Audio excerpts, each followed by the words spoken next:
C'est live. Witam Państwa serdecznie w naszym studiu festiwalowym. Jesteśmy we Wrocławiu, gdzie za chwilę rozpocznie się 19. edycja Międzynarodowego Festiwalu Filmowego Nowe Horyzonty. Festiwal otworzy pokaz filmu Portret kobiety w ogniu Céline Sciamma. W naszym studio są reżyserka Céline Sciamma i aktorka Adèle Haenel. Witam Was serdecznie, dziękuję, że jesteście. Akcja filmu rozgrywa się w połowie XVIII wieku w Brytanii. Chciałem zapytać Ciebie, Céline, o to, skąd pomysł, żeby porzucić współczesność i przenieść się w czasie, i zapytać Was obie, jak czułyście się w tym kostiumie. Ty w konwencji, a Ty, Adèle, również po prostu miałaś go na sobie. Bonjour Céline, bonjour Adèle. C'est l'ouverture donc du 19e festival de Nowe Horyzonty, Nouveaux Horizons à Wrocław. Nous sommes très heureux de pouvoir vous accueillir, vous justement, donc grâce à vous, nous aurons donc la première présentation de ce film, donc le portrait de la jeune fille en feu. Et la question qui me vient tout de suite à l'esprit, c'est de savoir, puisque vous abandonnez en quelque sorte l'aspect contemporain, et au profit, disons, pour justement placer l'histoire de votre film au XVIIIe siècle en Bretagne. D'où est venue cette idée et comment vous vous sentiez justement dans ce rôle, dans cet aspect, dans ce contexte, vous en tant que réalisatrice et Adèle en tant que justement donc actrice qui a joué dans ce film.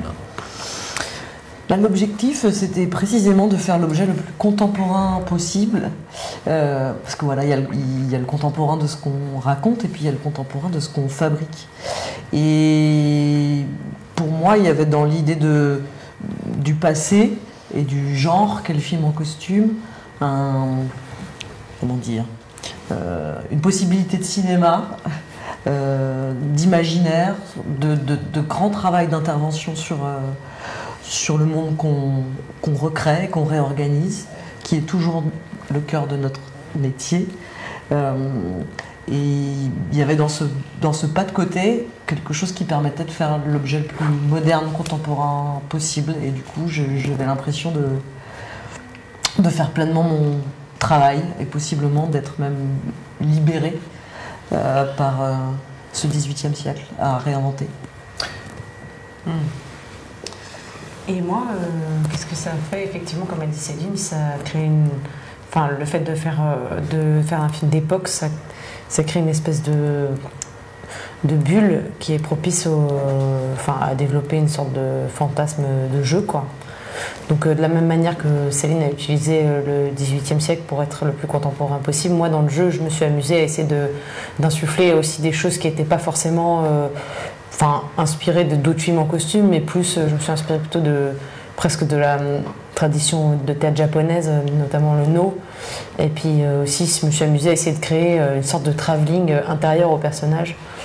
Donc ça c'est un truc qui est en fait c'est-à-dire de créer un personnage qui serait comme une sorte de toile de Picasso, quoi, où le personnage est déformé et créé par la qualité de l'intimité du regard qu'on porte sur lui.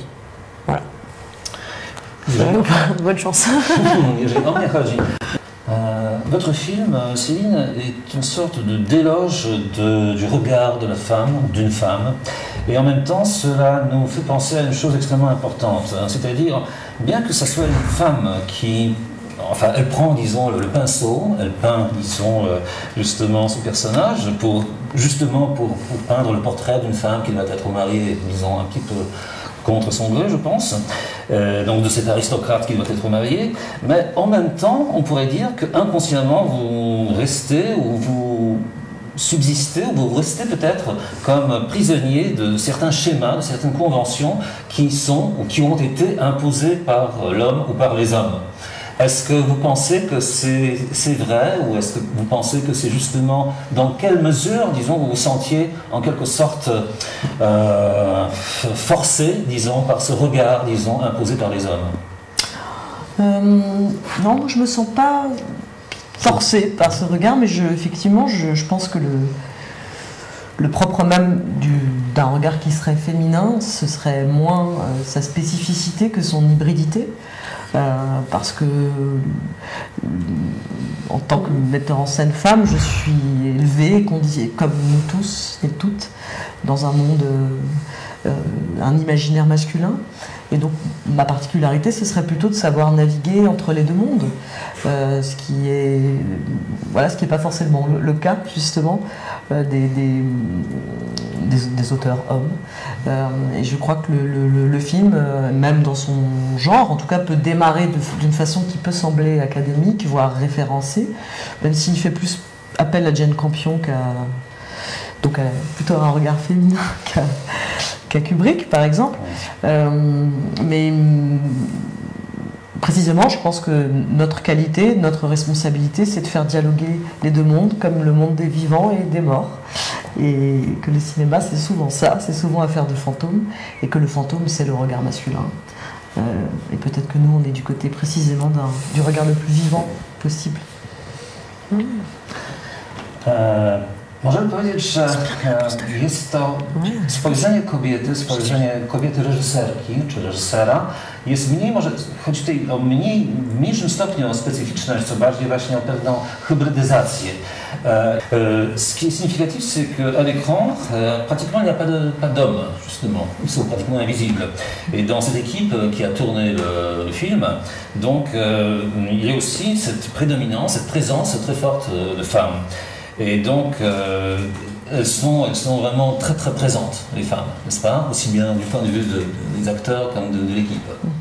To celowy wybór? Est-ce que c'était un choix, disons, prémédité? Alors, il y a des collaboratrices et des collaborateurs avec lesquels je travaille depuis longtemps. En fait, les chefs de poste sont principalement des femmes, mais en même temps, mes plus anciennes collaborations, c'est-à-dire mon monteur ou mon compositeur, ce sont des garçons. Mais il y a effectivement la volonté de travailler avec des femmes, parce que c'est pas du tout les mêmes ambiances de plateau, parce que le film est assez obsédé par la question de l'égalité à l'écran, et aussi d'une politique de travail et de plateau, et que c'est quand même plus facile globalement, il y a plus de possibilités de réinventer les relations quand elles ne sont pas prédéfinies par des hiérarchies, et comme le cinéma c'est un lieu très hiérarchisé, c'est vrai que dès que les équipes sont féminines, on a tendance à être un peu plus libre d'inventer son propre mode sa propre philosophie de plateau. Et par ailleurs, le film est un manifeste, il est réformateur sur la question du regard, et j'ai trouvé mes réformatrices du côté d'une chef opératrice, d'une chef costumière, et voilà, ça s'est fait comme ça. Et vous avez fini? Pardon. Moi, c'est surtout l'inverse qui m'étonne, c'est-à-dire que la plupart des plateaux de cinéma sont composés à 90% d'hommes, et ça m'étonne que les gens ne fassent pas le choix de plus de mixité. Donc j'ai l'impression que nous, on est plutôt du côté d'une forme d'évidence, la question, c'est une question qu'on pose jamais aux hommes par ailleurs, c'est pourquoi vous entourez-vous uniquement d'hommes? Alors, je reviens encore à ce thème, à ce sujet, puisque l'année dernière, à Cannes, vous étiez presque la main dans la main avec Anis Varda, malheureusement si regretté, enfin, qui est décédé il n'y a pas longtemps. Et donc, à cette époque-là, déjà, il y a un an, c'était une sorte de manifeste, une sorte d'action très très forte, très puissante que vous avez entamé. Est-ce que vous pourriez dire que quelque chose a changé, que quelque chose a évolué quand même dans ce que vous tenter, disons, de changer, de transformer dans cet univers, dans ce milieu? Oui, il y a une chose qui a changé, qui est que j'ai le sentiment que depuis un an, on prend la question au sérieux. Voilà. Que ce soit de façon opportuniste ou sincère, ça je m'en fiche. Au moins, ça n'est plus une question de sentiment, d'opinion. On peut pas, c'est plus la dernière question de la conférence de presse à laquelle on répond de façon nonchalante. C'est un sujet qui est du coup politisé et centré sur la question de la répartition du pouvoir. Et donc, au minimum, il est regardé au bon endroit et il n'est plus anecdotique. Donc c'est déjà un changement d'être pris au sérieux. Wow. Ouais. Więc muszę powiedzieć, że w ciągu tego roku rzeczywiście zaszła jedna zmiana dosyć istotna. Mianowicie zmieniło się to, że pour que ce ne soit pas la dernière question de notre entretien, je vais poser encore une question, si vous me le permettez, puisque on avait parlé. Ce rôle, donc, du personnage principal a été écrit en fonction, en quelque sorte, ou en pensant justement à Adèle, je pense, n'est-ce pas? Oui. Et une question alors à vous, Adèle, comment est-ce que vous avez lu le scénario? C'est-à-dire, est-ce qu'en lisant le scénario, vous saviez déjà que c'était un rôle prévu pour vous, n'est-ce pas? Et comment ça se passe alors? Comment vous avez vécu, en quelque sorte, cette expérience de vivre, enfin, c'est-à-dire de suivre un scénario qui est prévu pour vous? C'est-à-dire de jouer, quoi. C'est-à-dire que c'est pas la première fois que. Mais non, bah c'était un gros. Il y avait un enjeu quand même au moment où Céline m'a envoyé le scénario, parce que on en avait déjà parlé au préalable, etc. Et j'en attendais énormément, donc j'étais un peu stressée. Donc j'ai mis un peu de temps à lire.